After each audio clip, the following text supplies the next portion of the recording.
Assalamualaikum warahmatullahi wabarakatuh. Perkenalkan, nama saya Herawati, NIM 1224022563, jurusan Bimbingan Konseling Islam dari kelas BKI 4B. Baik, langsung saja saya akan menjelaskan materinya, yaitu yang berjudul tentang pengadaan dan penggunaan modal. Yang pertama, saya akan menjelaskan tentang definisi modal. Definisi modal adalah uang yang dipakai sebagai pokok atau induk untuk berdagang, melepas uang, dan sebagainya, yang dapat dipergunakan untuk menghasilkan sesuatu yang menambah kekayaan. Pengusaha biasanya menggunakan modal untuk menanamnya di dalam perusahaan yang ia miliki. Jadi, definisi dari modal adalah segala sesuatu yang dijadikan dasar untuk memulai bisnis. Modal juga bisa diartikan sebagai aset utama sebagai sebuah perusahaan. Modal biasanya berbentuk uang ataupun bangunan. Modal sangatlah penting dalam berjalannya sebuah perusahaan skala kecil maupun skala besar. Dengan adanya modal, sebuah bisnis bisa melakukan produksi dengan pemasaran hingga menghasilkan keuntungan. Selanjutnya, menurut Otoritas Jasa Keuangan, modal merupakan sejumlah dana yang digunakan untuk menjalankan kegiatan usaha pada perusahaan yang umumnya diperoleh dengan cara menerbitkan saham. Yang dimaksud dengan menerbitkan saham yaitu di mana sebuah perusahaan melepas saham baru ke pasar keuangan untuk dijual kepada investor. Dengan menerbitkan saham, perusahaan dapat mengumpulkan modal baru untuk mendanai operasinya dan memberikan kepemilikan sebagian kepada para pemegang saham. Selanjutnya, yang dimaksud dengan modal adalah kumpulan dari uang atau barang yang digunakan untuk menjalankan suatu usaha. Kata modal banyak digunakan dalam bisnis. Suatu bisnis pasti membutuhkan modal untuk menjalankannya. Misalnya, kita ingin membuka usaha jualan bakso ataupun usaha kecil-kecilan lainnya. Kita sangat butuh modal berupa uang ataupun barang-barang untuk memulainya. Modal sangatlah diperlukan untuk memulai suatu bisnis. Tanpa modal, tidak mungkin sebuah bisnis usaha dapat berjalan dan berkembang. Baik bisnis usaha kecil hingga usaha besar akan tetap membutuhkan modal agar dapat menjalankan usaha bisnisnya. Selanjutnya, manfaat modal bagi usaha. Yang pertama yaitu digunakan untuk sewa tempat. Biasanya dalam membuka sebuah usaha, kita sangat membutuhkan tempat dalam menjalankan usaha kita. Jadi, untuk membayar uang sewa tempat baik ruko ataupun gedung, kita pasti membutuhkan modal. Nantinya, ruko atau gedung yang kita sewakan digunakan untuk usaha yang akan menghasilkan keuntungan. Kemudian yang kedua yaitu membeli bahan produksi. Di dalam sebuah usaha kita juga membutuhkan bahan produksi. Biasanya bahan produksi pertama akan dibeli dari uang modal. Oleh sebab itu manfaat dari modal sangatlah terasa untuk membeli bahan produksi. Kemudian yang ketiga yaitu gaji karyawan. Pada awal menjalankan usaha kita pastinya belum dapat keuntungan dari usaha yang kita jalankan. Jadi pada awal membuka usaha kita juga menggunakan modal untuk menggaji karyawan. Kalau sudah maju, maka keuntungan dari usaha tersebutlah yang akan digunakan untuk menggaji karyawan. Kemudian yang terakhir, yang keempat yaitu simpanan. Modal juga digunakan sebagai simpanan dalam usaha. Ini karena tidak semua modal digunakan untuk keperluan usaha, jadi simpanan usaha bisa digunakan saat kita dalam kondisi darurat. Selanjutnya, cara mencari dan mendapatkan modal usaha. Yang pertama, menggunakan tabungan pribadi. Keuntungan modal menggunakan uang pribadi yaitu akses langsung ke dana tanpa perlu pinjaman, mengurangi resiko finansial tanpa pembayaran bunga dan tidak ada beban tambahan seperti biaya pinjaman. Selanjutnya, yang kedua yaitu meminjam dari orang terdekat. Keuntungan dari meminjam orang terdekat yaitu tidak perlu melalui proses formal yang rumit. Biasanya memiliki suku bunga yang lebih rendah atau bahkan tanpa bunga. Waktu pembayaran juga bisa dapat dinegosiasikan, dapat memperkuat hubungan sosial atau keluarga dengan membangun kepercayaan dan keterlibatan yang lebih besar. Kemudian yang ketiga, menjual aset. Keuntungan menjual aset untuk dijadikan modal usaha yaitu kita dapat mengalihkan uangnya untuk digunakan memulai atau mengembangkan bisnis kita. Selanjutnya yang keempat, bersama rekan bisnis. Keuntungannya yaitu dengan berbagi modal. Kita dan rekan bisnis kita dapat mengumpulkan modal menjadi lebih besar. Risiko kerugiannya juga tidak hanya ditanggung sendiri. Kemudian yang kelima yaitu meminjam uang di bank. Keuntungannya yaitu kita dapat menentukan uang yang kita perlukan dengan cara memberikan jaminan seperti lahan tanah ataupun berupa bangunan yang sesuai nilainya dengan uang yang kita pinjam. Selanjutnya yang keenam yaitu berasal dari konsumen atau pre-order. Keuntungannya dalam melibatkan konsumen dalam proses pre-order dapat membangun hubungan kekeluargaan yang lebih kuat dengan konsumen kita. Selanjutnya yang terakhir, yang ketujuh yaitu suntikan dana dari investor. Keuntungannya investor dapat menyediakan dana modal yang lebih besar dan pengalaman investor yang lebih luas dapat membantu kita mengolah dan mengembangkan bisnis dengan lebih efektif. Selanjutnya materi tentang kesalahan sederhana mengelola modal usaha. Yang pertama, memperkerjakan orang terlalu banyak dapat mengakibatkan meningkatnya biaya overhead, mengurangi efisiensi operasional, menghadirkan tantangan manajemen, dan resiko pemutusan hubungan kerja jika bisnis mengalami kesulitan keuangan. Yang kedua yaitu tidak mengembangkan potensi karyawan, biasanya disebabkan oleh kurangnya pelatihan atau pengembangan keterampilan dan juga kurangnya kesempatan memperluas tanggung jawab atau naik pangkat. Kemudian yang ketiga yaitu menggunakan uang perusahaan untuk keperluan pribadi, dapat mengakibatkan kesulitan finansial, kehilangan uang modal, bahkan kepercayaan investor akan berkurang dan juga dapat mengakibatkan kerusakan reputasi. Oleh karena itu, penting untuk memisahkan uang pribadi dan usaha untuk menjaga keberlangsungan bisnis yang baik.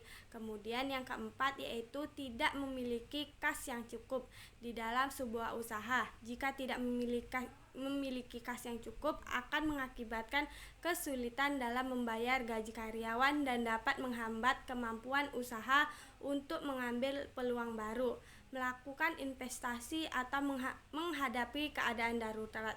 Selanjutnya yang terakhir, yang kelima yaitu tidak melakukan pembukuan secara detail, dapat mengakibatkan kesulitan dalam memantau arus kas, kesulitan dalam membuat keputusan keuangan, dan risiko kehilangan kontrol dalam berbisnis. Selanjutnya materi tentang mengelola modal usaha bagi pemula. Yang pertama yaitu membuat rekening terpisah untuk usaha. Keuntungannya yaitu membantu kita dalam menjaga kejelasan dan keteraturan dalam pencatatan transaksi keuangan. Kemudian yang kedua yaitu membuat akun atau pos khusus pengeluaran. Keuntungannya yaitu agar dapat melacak pengeluaran secara terpisah dan lebih mudah memantau arus kas yang masuk dan keluar. Kemudian yang ketiga yaitu membuat catatan pembukuan. Keuntungannya yaitu kita dapat lebih mudah dalam mengetahui pemasukan dan pengeluaran di dalam usaha kita. Selanjutnya yang keempat, fokus pada satu bisnis agar bisa maksimal. Keuntungannya yaitu kita dapat mengalokasikan waktu, uang, dan tenaga kerja dengan lebih efisien tanpa terpecah antara berbagai proyek. Kemudian yang terakhir, yang kelima yaitu mengurangi berhutang. Keuntungannya dapat membantu kita dalam meminimalisir resiko keuangan dengan mengurangi jumlah hutang. Perusahaan akan lebih terlindungi dari suku bunga dan risiko pembayaran yang tinggi. Kemudian lanjut kepada materi yang kedua, yaitu tentang analisis peluang pasar. Peluang pasar menurut Kotler 1997-72, peluang pasar adalah suatu bidang kebutuhan pembeli di mana perusahaan dapat beroperasi secara menguntungkan. Kemudian menurut Pierce dan Robinson 2000-230, peluang pasar merupakan upaya diagnostik untuk menginterpretasikan atribut lingkungan serta perubahannya. Peluang pasar merujuk kepada potensi bisnis atau penjualan yang dapat dimanfaatkan oleh perusahaan dalam suatu pasar tertentu. Ini melibatkan identifikasi kebutuhan atau keinginan pelanggan yang belum terpenuhi dan menawarkan produk atau layanan yang memenuhi kebutuhan tersebut untuk menciptakan nilai dan mencapai pertumbuhan bisnis. Selanjutnya yang dimaksud dengan pasar yaitu situasi penting yang paling menguntungkan dalam lingkungan perusahaan. Keberhasilan perusahaan dalam mencapai tujuan dan sasaran sangat dipengaruhi oleh kemampuan perusahaan dalam memasarkan produknya. Untuk itu, pertumbuhan pasar di masa yang akan datang sangat diperlukan.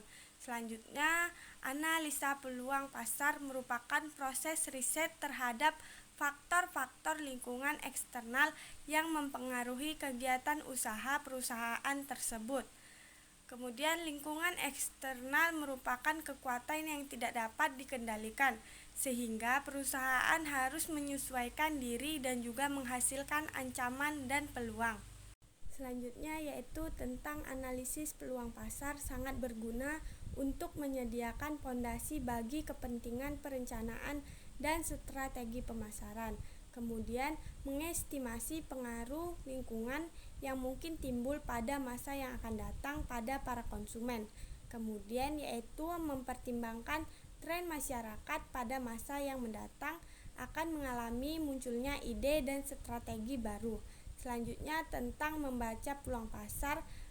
Membaca peluang pasar sangatlah penting dalam mengetahui apakah produk yang diciptakan mempunyai peluang untuk dipasarkan.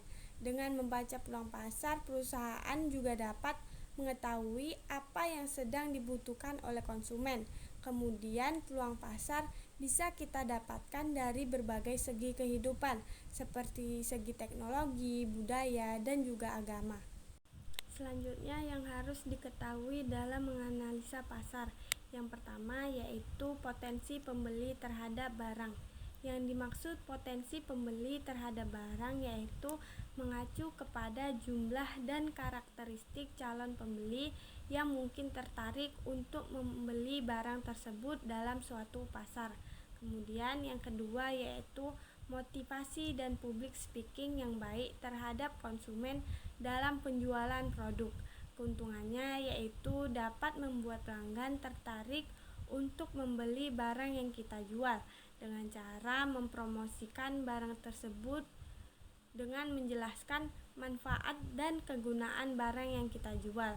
Kemudian yang ketiga yaitu ukuran pasar, yaitu membantu perusahaan untuk memahami potensi pasar dan merencanakan strategi pemasaran dan penjualan. Kemudian yang keempat ada sifat konsumen.